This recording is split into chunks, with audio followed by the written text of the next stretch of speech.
اخلاق حسنہ بن جائیں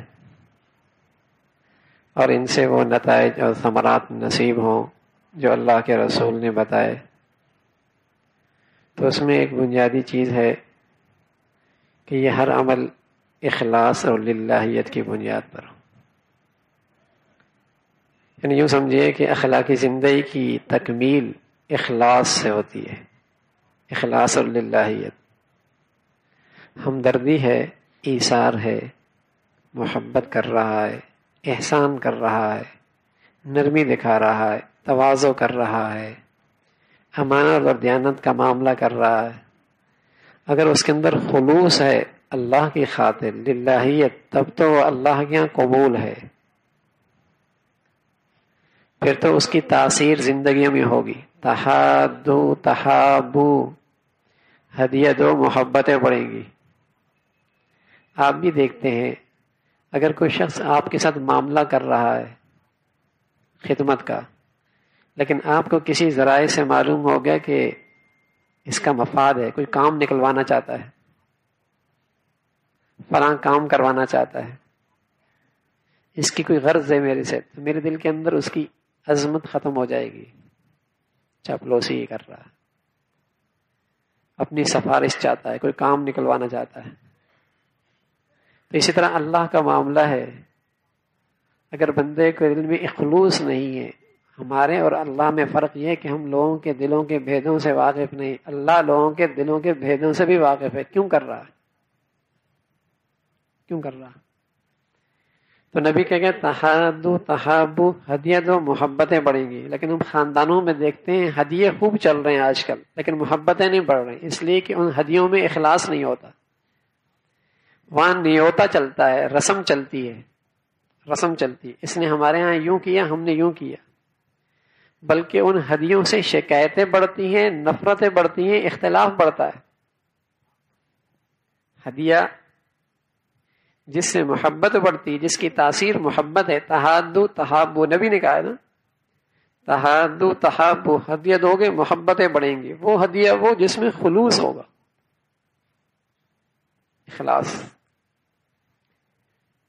تو ساری اخلاقی زندگی کی جان، روح اخلاص ہے، للہیت ہے۔ کیوں کر رہا ہے؟ اگر کوئی مفاد پیش نظر ہے یا شہرت مطلوب ہے، شہرت کے لیے کتنے رفائی کام ہوتے ہیں، تختی لگانے کے لیے، تصویریں کھنچوانے کے لیے، بظاہر خرچ کر رہا ہے وہ ہزاروں میں، لاکھوں میں، لیکن مقصود نیک نامی ہے، دنیا کے اندر شہرت طلبی ہے، تو شاید دنیا میں نظروں میں تو کچھ نصیب مل ہی جائے، لیکن اللہ کے ہاں یہ اخلاق نہیں ہے، اللہ کے ہاں اس عمل کی قبولیت کوئی نہیں۔ بظاہر احسانات کی شکلیں ہیں، لیکن مقصود کیا ہے؟ واہ واہ ہو جائے، داد مل جائے، لوگوں کے زبانوں پہ میری تعریف ہو جائے، بڑا شوق ہے اس کا،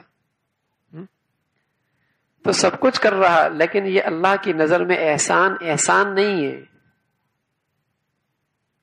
تو ساری اخلاقی زندگی کی روح اور جان اخلاص ہے، للہیت ہے۔ کیوں کر رہا ہے؟ اگر اخلاق کے اندر یہ روح پیدا ہو جائے تو سچ کہہ رہا ہوں، پھر جو نبی نے بتلایا ان اخلاق کی تاثیر یہ ہے کہ محبتیں ہو جائیں گی، بلکہ یہ دنیا ایک پھولوں کا گلشن بن جائے گا، خوشبودار گلشن، ہر ایک کو دوسرے سے خوشبو آئے گی،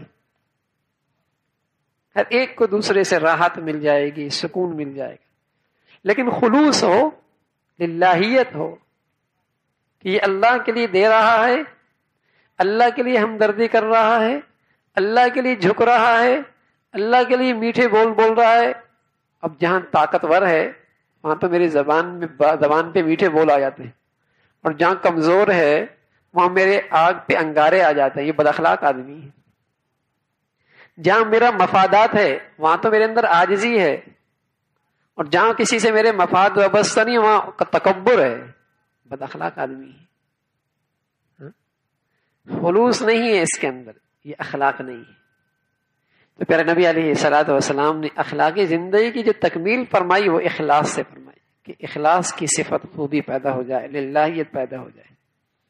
پھر آپ علیہ الصلوۃ والسلام نے فرمایا کہ اللہ کے ہاں تو تمہاری صورتوں اور تمہارے مالوں کو نہیں دیکھا جاتا، وہ تو تمہارے دلوں کو دیکھا جاتا ہے، اعمالوں کو دیکھا ہے، تمہاری دل کی نیت کیا ہے کہ یہ طرز عمل تم کیوں اختیار کر رہے ہو۔ یہ اللہ کے ہاں معیار نہیں کہ اس کے پاس دولت کتنی، شکل و صورت کیسی، نہ دل کے اندر نیت کس کی کیا ہے، کس غرض سے کر رہا ہے۔ پھر اخلاص سے کیا ہوا عمل اس کی بڑی برکت ہے، اس کی بڑی